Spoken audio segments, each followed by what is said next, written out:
The crystal glass sat empty in front of her, untouched. Clara Whitmore crossed one leg over the other, her navy blue coat perfectly pressed, her gaze steady as the waiter passed her for the third time, without a word, without a glance.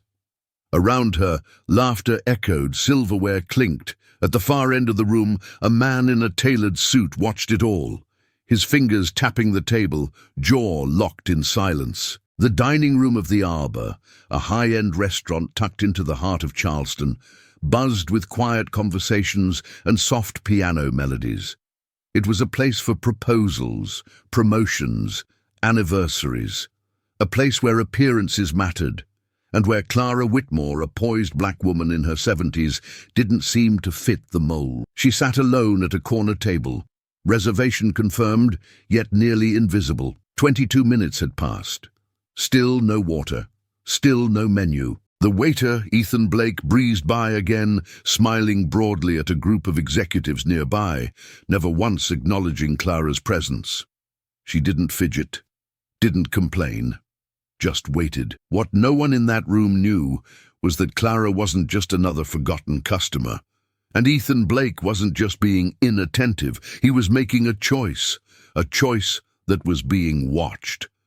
This story isn't about rage, it's about dignity, about what happens when silence speaks louder than shouting, and when the truth finally stands up. Clara Whitmore had always believed in the quiet strength of presence. A former literature professor, she had spent decades teaching students how to read between the lines, not just in books, but in life. She dressed that morning like she always did when something mattered, with intention, with care. Her coat was a deep navy, lined with subtle floral stitching. Her shoes shined, her hair pinned back in a low bun. She wore a silver brooch shaped like a quill, her late husband's gift from their 40th anniversary.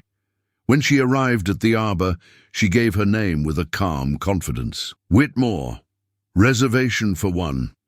The hostess offered a smile that didn't reach her eyes. Clara was led to a table near the service hallway, barely within view of the main dining area. She sat down without protest. Across the restaurant, Ethan Blake scanned the floor. He adjusted his black apron, checked his reflection in a nearby glass panel, and made his way toward his section, Clara's section.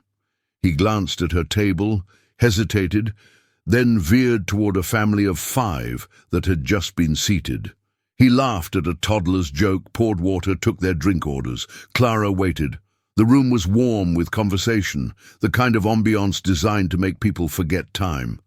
But for Clara, every minute felt like a quiet accusation. Her table, still bare. Her glass, still empty, her presence still ignored. Ethan passed her twice more. Each time he avoided eye contact. Each time he stopped at other tables, chatting effortlessly, as if Clara were a ghost in the room. She watched him without anger. Not even surprise, disappointment maybe, but not shock. It wasn't the first time. Years had taught her how to sit in spaces that weren't made to hold her.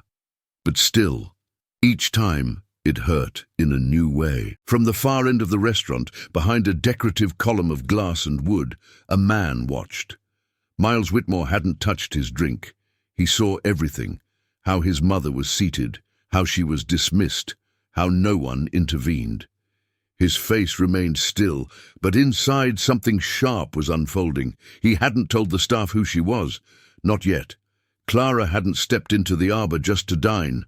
She came for a reason. Today marked exactly 1 year since she'd finished her final round of chemotherapy, 1 year since the doctors told her the tumor was gone. It hadn't been a loud celebration. There were no balloons, no party, just a promise to herself that on this day she would sit in a place she'd never dared before and toast to her own resilience. The Arbor wasn't just any restaurant. It was known across the city for its refined menu, impeccable service, and certain clientele, the kind that barely noticed women like her unless they were clearing plates or opening doors. But Clara didn't come for recognition. She came for closure, for peace. She'd raised her son, buried her husband, fought her illness in silence.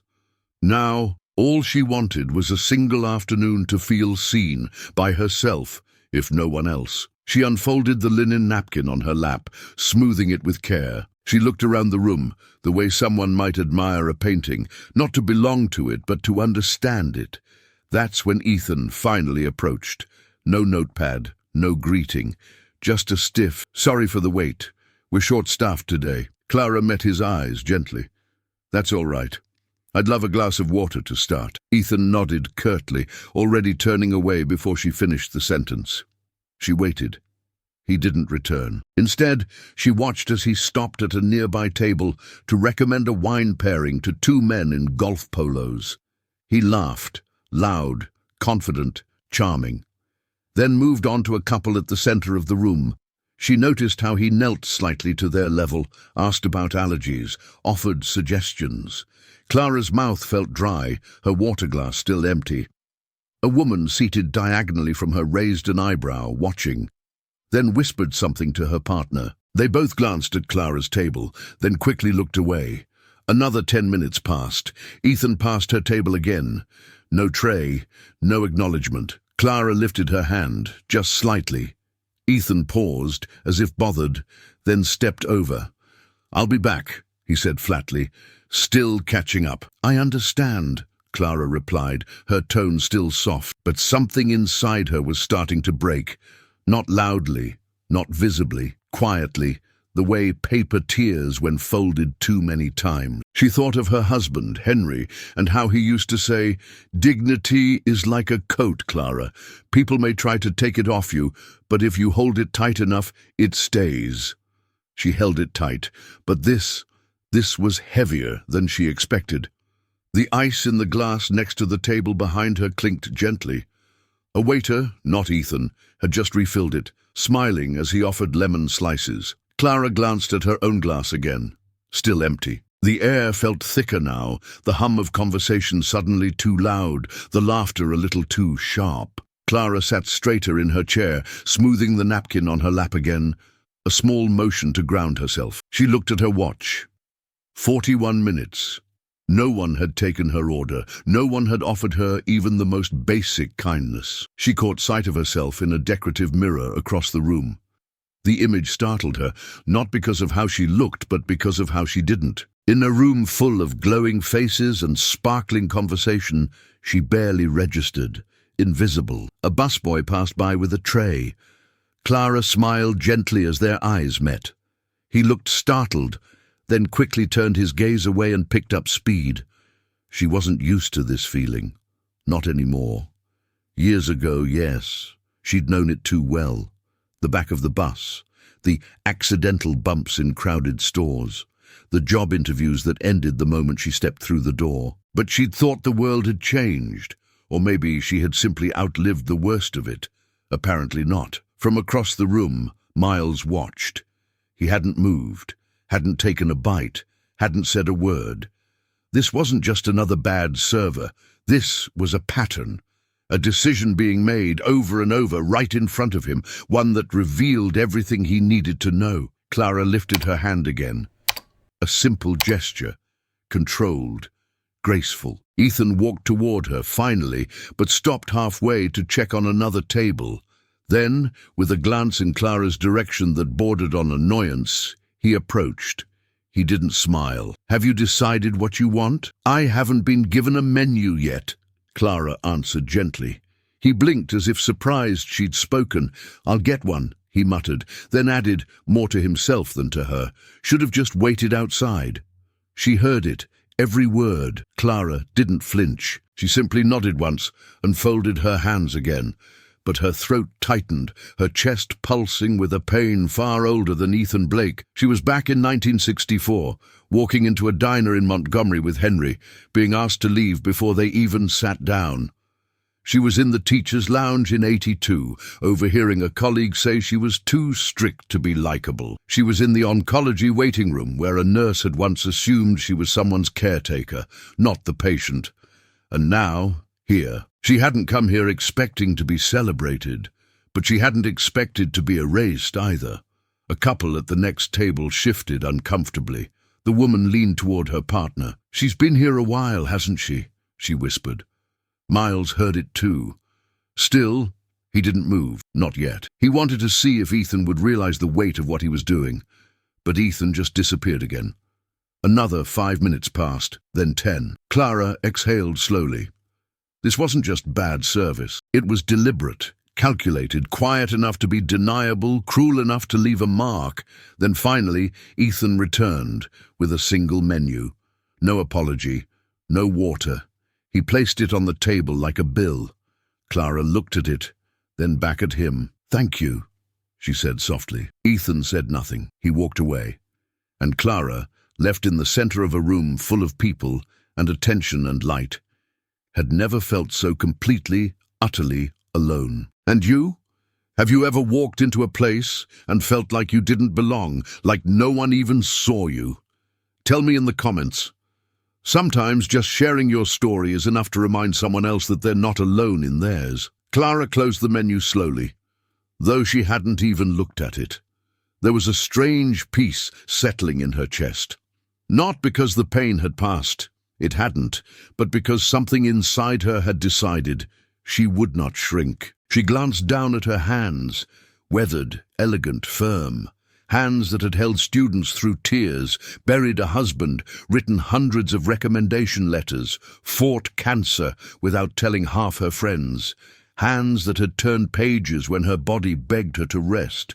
And suddenly, she remembered something Miles once said to her years ago, after a dinner where she'd been the only black woman at the table and had endured a dozen small slights without flinching. "Mom, you didn't say a word, and still they all heard you."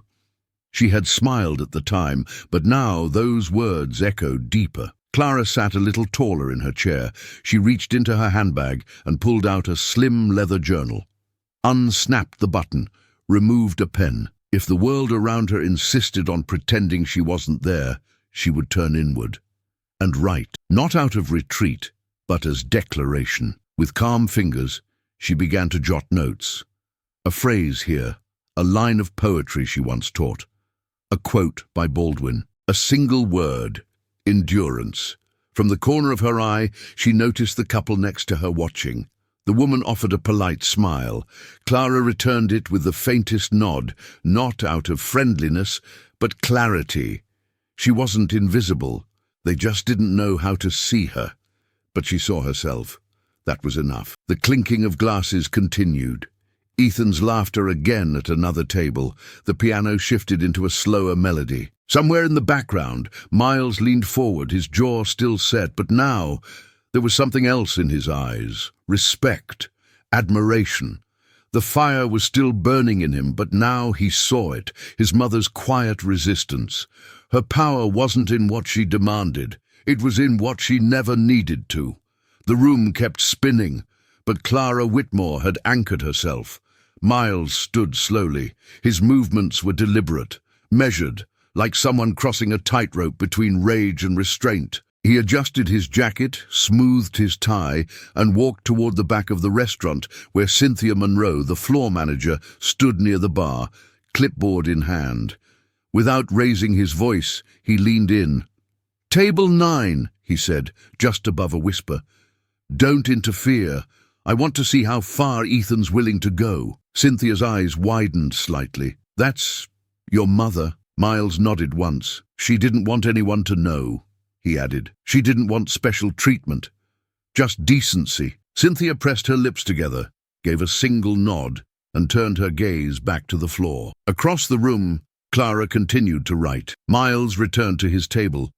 But now, there was a shift in the air. One of the servers, an older man named Marco, seemed to notice. He approached Cynthia and quietly asked, "Should I take that table instead?" She hesitated, then answered, "Not yet." Back at Clara's table, Ethan finally reappeared, arms crossed, frustration visible on his face. "Are you ready to order or not?" he asked, tone clipped. Clara looked up from her notebook. "I believe I am," she replied, her voice calm. He didn't write anything down, just stared, waiting. "I'll have the grilled salmon," she said, "with sautéed spinach, and if possible a glass of sparkling water." Ethan nodded curtly, spun on his heel, and walked away, without a word. Across the room, Miles closed his eyes for a moment, jaw tightening. It wasn't just about service anymore. It was about character, about what a person does when they think no one is watching. But someone was watching, and the reckoning was just beginning. Ethan returned to the kitchen with Clara's order, muttering something under his breath as he handed off the slip. "Table 9 again?" the chef asked, glancing over. Ethan shrugged. "She's impossible.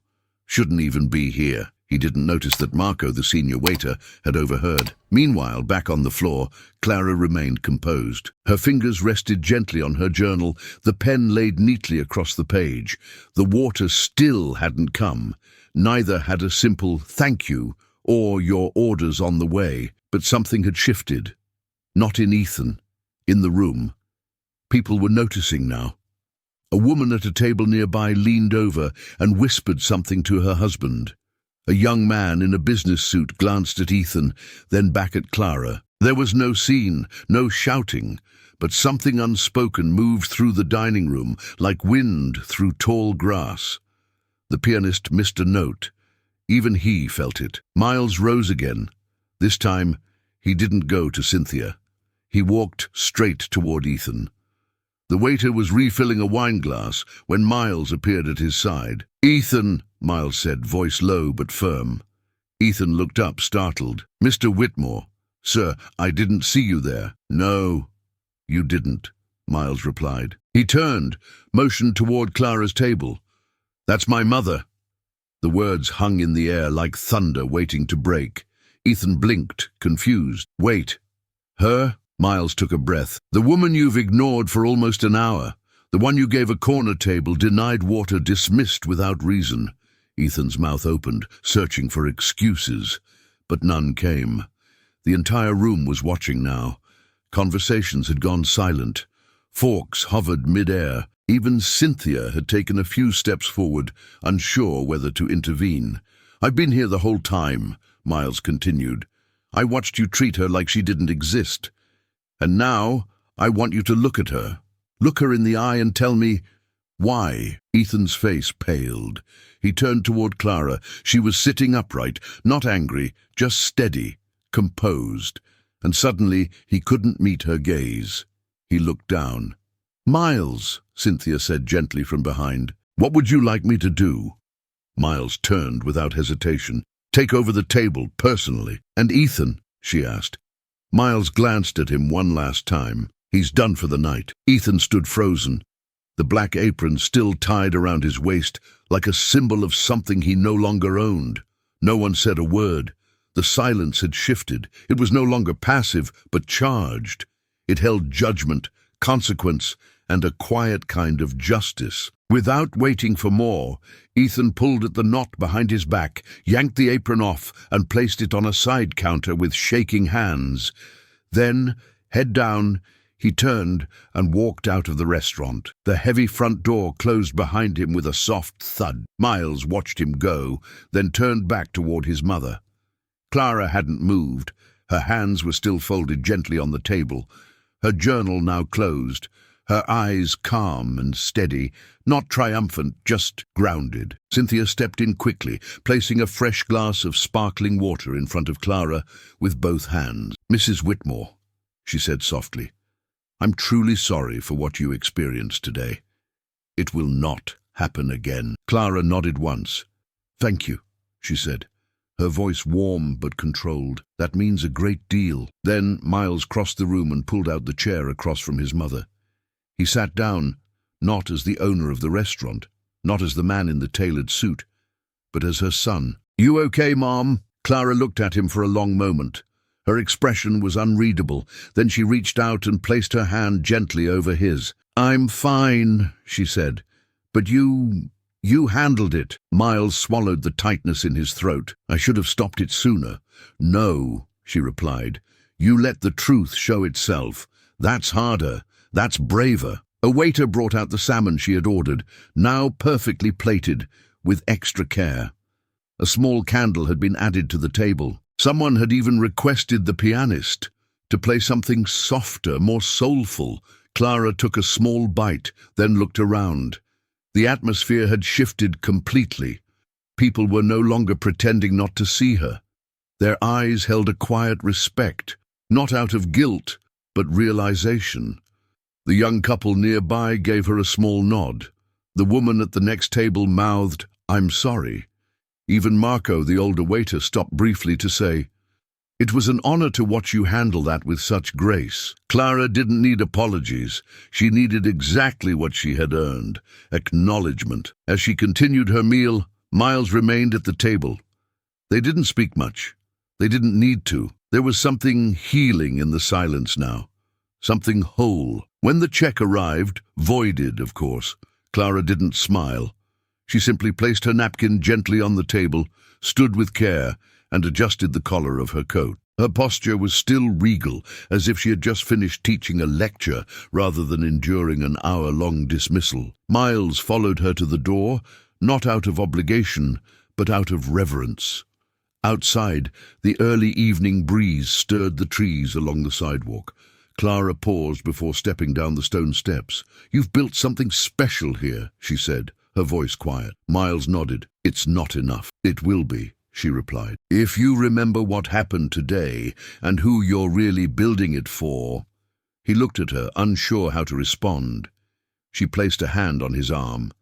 "Restaurants serve more than food, Miles. They serve memory, identity, dignity. Never forget that." He didn't.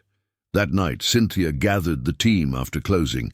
No lectures, no shouting, just truth. "What happened today was unacceptable," she said. "But more than that, it was revealing." She didn't mention Clara's name. She didn't have to. From that day on, things changed. The servers were more present, the eyes were more alert, the voices were softer with the unheard. Menus found their way to every table quickly. No one sat near the kitchen unless they wanted to. Clara never returned to the arbor. She didn't need to. She had already left something there that would stay far longer than a single meal. A standard, a presence, a lesson etched into the walls without a single word raised. And for Miles, it was more than just protecting his mother. It was understanding what she had been teaching him all along. Not with lectures, but with silence, full of meaning. Clara Whitmore's story reminds us that sometimes the most powerful statement isn't made through anger or confrontation, but through quiet dignity that refuses to bow. And you? Have you ever felt unseen, overlooked, or pushed to the side for reasons you couldn't quite name, but knew were there? Tell me in the comments. Your experience might be exactly what someone else needs to feel less alone right now. If this story moved you, leave a like. It lets me know these stories matter. And if you believe in voices that speak without shouting, stories that dig deep into who we are, subscribe to the channel. The next story may be the one you need to hear. Thank you for watching, and never forget, respect isn't earned through titles or status. It's owed to every human being who dares to walk through the door.